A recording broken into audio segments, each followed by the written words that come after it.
Welcome to the deep dive.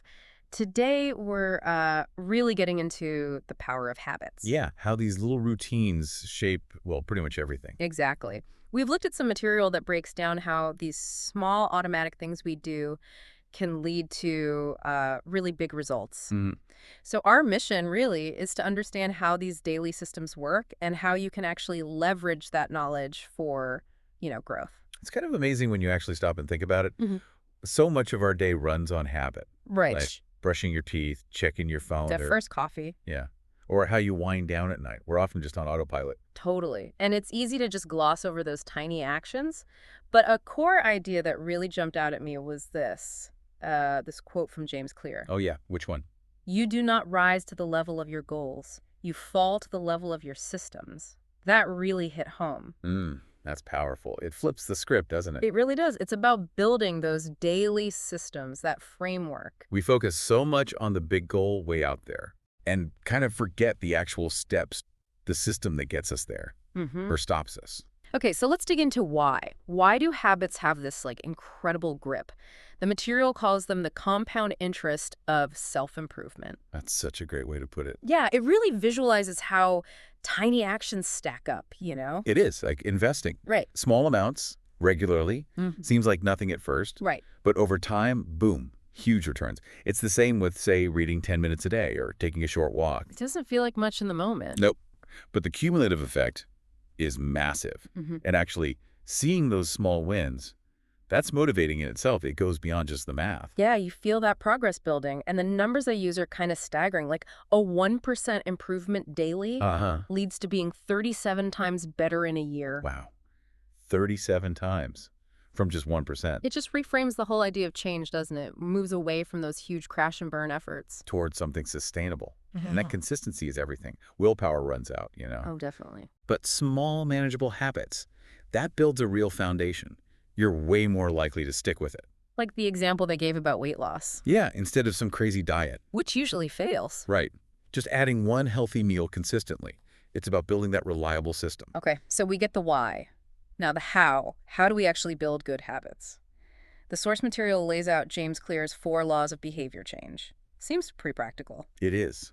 Good framework. So law 1, make it obvious. What's the core idea there? Basically, the cue, the trigger for the habit, Yeah. it needs to be visible, obvious. Mm-hmm. If it's hidden or subtle, it just gets lost in the daily noise. We default back to old ways. So you got to design your environment, kind of nudge yourself. Right, like the classic example. Put your workout clothes out the night before. Exactly. Simple, right? But it removes that little bit of friction, that, ugh, where are my shorts moment. Or just forgetting you plan to exercise. Okay, but what about habits that aren't physical, like wanting to be more mindful or something? How do you make that obvious? Good question. So maybe the cue isn't in the physical space, but in your routine. Ah, okay. Like decide, every time I finish my morning coffee, I'll take 1 minute to breathe mindfully. The coffee becomes the obvious cue. Gotcha. That makes sense. Okay, law 2, make it attractive. What's the psychology here? This taps into our basic wiring.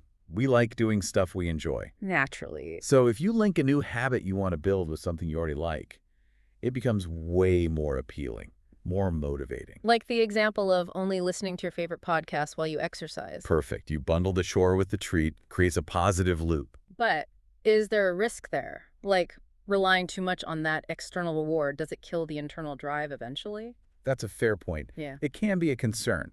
External rewards are often great for starting a habit. Mm-hmm. But ideally, yeah, you want the motivation to become internal over time. The trick is picking pairings that are genuinely fun, Yeah. but don't completely overshadow the habit's own benefits. So you start with music during exercise. Right. But then you start noticing you have more energy, feel better. Ah, okay. And those feelings become the main driver. The music was just the kickstart. Okay, a stepping stone. Makes sense. Law 3, make it easy.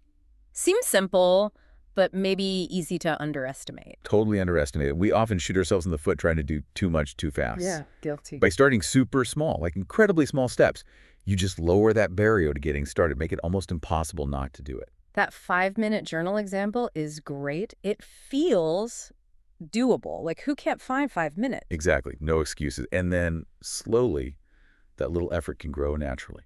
Okay, and the last one, law 4, make it satisfying.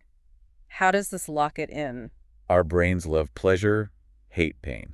Simple as that. Uh-huh. So when you get a little hit of satisfaction right after doing the new habit, Yeah. it reinforces it. Tells your brain, hey, that was good, let's do it again. Even small rewards work. Yeah, even just acknowledging it, like ticking a box on a tracker or just feeling that little bit of pride, it strengthens those neural pathways.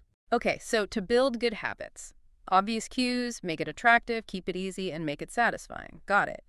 But what about the flip side? Getting rid of bad habits. Well, conveniently, the source says you just reverse the laws. Ah, clever. Back- So make it invisible, unattractive, difficult, and unsatisfying. You got it. Same principles, just applied in reverse. Okay, let's walk through that. Making it invisible, removing the triggers. Yep. If you want to snack less late at night. Hide the cookies. Or just don't buy them. Exactly. Yeah. Clear out the pantry after dinner. Less exposure to the cue means fewer urges. Okay. Making it unattractive. How do we do that? Shift our thinking. Pretty much. Focus on the downsides, the long-term negative consequences, not the short-term buzz.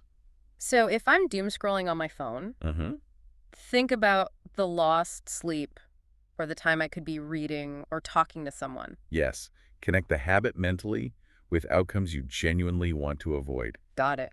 Making it difficult. That sounds like adding friction. That's the idea. Put obstacles between you and the bad habit. Like unplugging the TV and putting the remote in another room if you watch too much. Perfect example. That extra effort disrupts the automatic flow. Makes you pause and think, do I really want to do this? That little pause can be enough sometimes. Okay, finally, making it unsatisfying. This is where accountability comes in, or tracking. Like having to tell a friend you slipped up or just marking it down. Yeah. Making the slip up more tangible, more real. Yeah. Creates a bit of negative feedback. That sense of being watched, even by yourself on a tracker, can work. It really can. The slight discomfort makes the habit less appealing over time. Okay, so this all sounds great in theory, but the source had that story about Sam, right? To show it in action? Oh yeah, the Sam story. It's quite motivating. He swapped out, what, 45 minutes of scrolling social media in the morning? Yep. For reading just 10 pages of a book, tiny change. And the outcome. Pretty amazing. Within 6 months, just from those 10 pages a day, Mm-hmm. he'd finished 15 books Wow. and started his own blog. 15 books. That That really shows the compound effect, doesn't it? It absolutely does. Yeah. It wasn't some massive life reset. No. Just that one small, consistent tweak to his morning. And look at the ripple effect. It really drives home that point. Small, consistent actions build into something significant. It really does. You don't need these heroic overnight transformations. Start small, keep it sustainable. That's where the real progress happens. What stands out to you most about Sam's story? For me, it's how achievable it felt. 10 pages. Right. Anyone can find time for 10 pages, pretty much. Right. It just removes that, oh God, this goal is too big feeling. Totally. So, okay, for everyone listening, maybe think about this. What's one small habit? Just one tiny thing you could actually start doing today? Doesn't have to be earth-shattering. No, like Yeah. maybe drinking one extra glass of water. Or deciding to stand up and stretch for 1 minute every hour you're at your desk. Or writing down one thing you're grateful for before bed. Really simple stuff. The key is just starting small, Mhm. and then, crucially, being consistent. Because success, it's usually not that one big flashy moment, is it?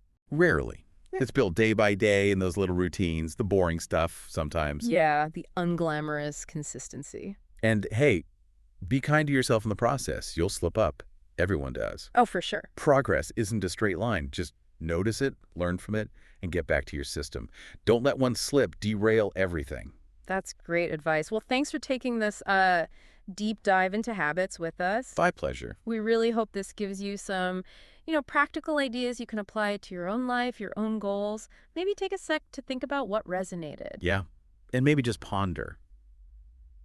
What's one tiny, seemingly insignificant thing you could start today?